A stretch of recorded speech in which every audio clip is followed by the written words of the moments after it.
ঈশপের গল্প। এক চক্ষু হরিণ। এক একচক্ষু হরিণ সতত নদীর তীরে চরিয়া বেড়াইত। নদীর দিকে ব্যাধ আসিবার আশঙ্কা নাই, এই স্থির করিয়া নিশ্চিন্ত হইয়া স্থলের দিকে ব্যাধ আসিবার ভয়ে সতত সেই দিকে দৃষ্টি রাখিত। দৈবযোগে এক দিবস কোনো ব্যাধ নৌকায় চড়িয়া যাইতেছিল।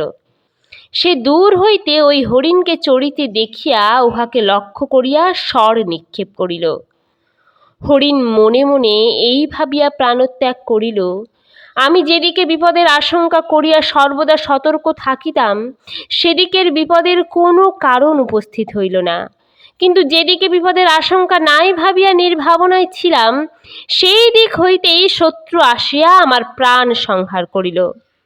নীতি কথা, বিপদ কিভাবে আসে তাহা কেউ জানে না।